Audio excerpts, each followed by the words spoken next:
What's going on, everybody? I'm back with another video. This video is going to be looking at the match between Chelsea and Lille in the UEFA Champions League knockout rounds.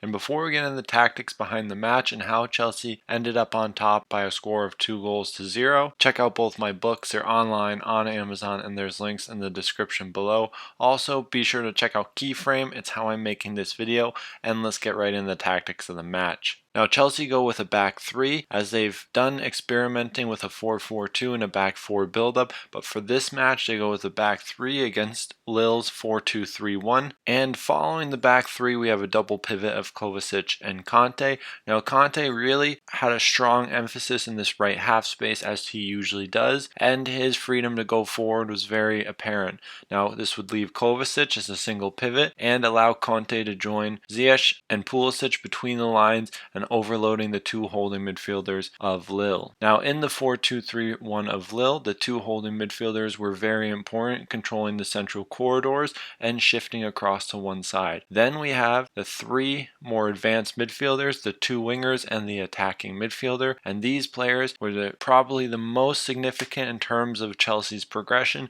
because with the back three of Chelsea, the wide midfielders of Lille would then be attracted to the ball, and this would typically leave a wing back free and offer avenues for Chelsea to progress, especially later on through the match.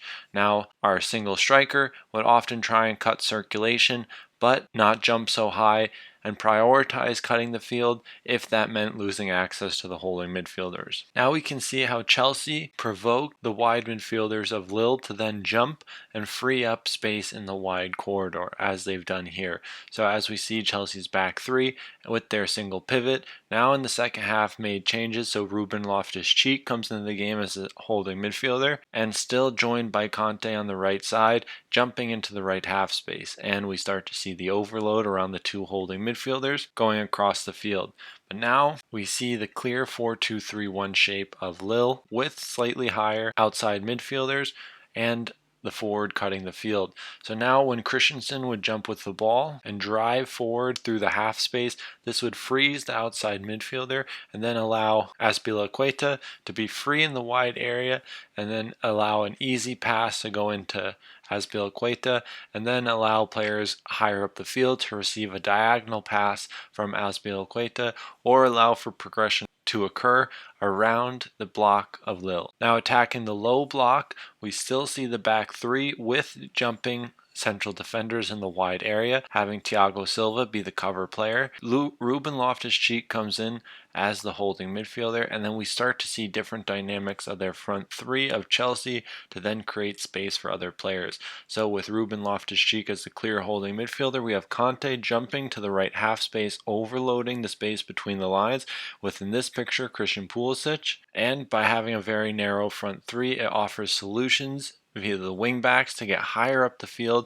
and take advantage of the wide area. And now if we rewatch the game, we'll often see a lot of diagonal switches from Chelsea in deeper areas, taking advantage of just that. Not only this, but the three more advanced attackers on Chelsea do narrow the back four quite a lot to release this space in the wide area, and by playing high and narrow, they also drive the midfield very deep, controlling vertical compactness, but also limiting the amount of space that Lille could shift across, so circulation became very effective, and jumping central defenders were able to progress around the two forwards and attract midfielders to then create space in higher areas. Now when Lille was in possession, they went with a back four with fullbacks staggering their width, so on the weak side the player would be narrow, but on the strong side the player would be much wider as a fullback, and then they would go with a 4-3-3 shape, or shifting between two holding midfielders and a single pivot,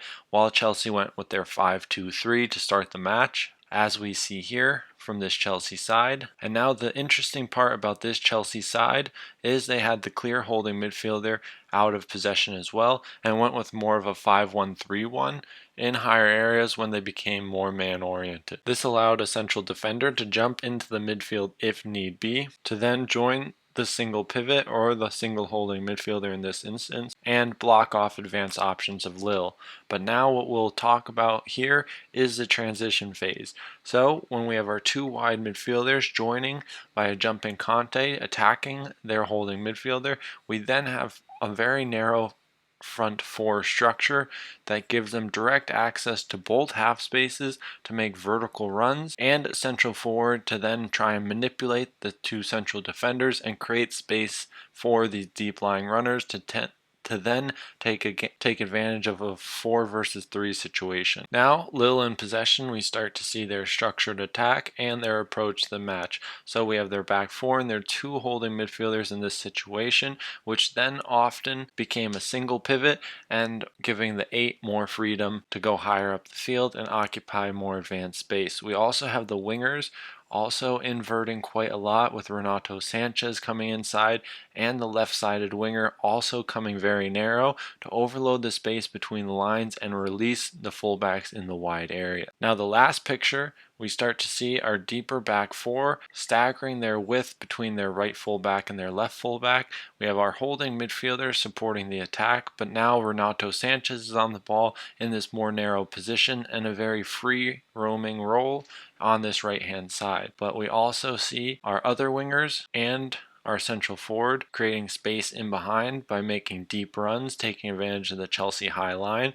We have a lot of players overloading this space between the lines and often became a little unstructured with the freedom given to the wingers to come inside, which often led to Lille lacking width within their team, allowing Chelsea to create this 5-2-3 very compact shape. And now in the second half, they would then change to a 5-3-2, which we can see in a few of the images later on in the match. But in the start, they went with the 5-2-3, and in either structure, they maintained a large amount of control throughout the match and didn't let Lille back into the game after going 1 and 2 goals up. Now that's where we're going to wrap up the analysis. I hope you guys enjoyed it, and I'll see you in the next one.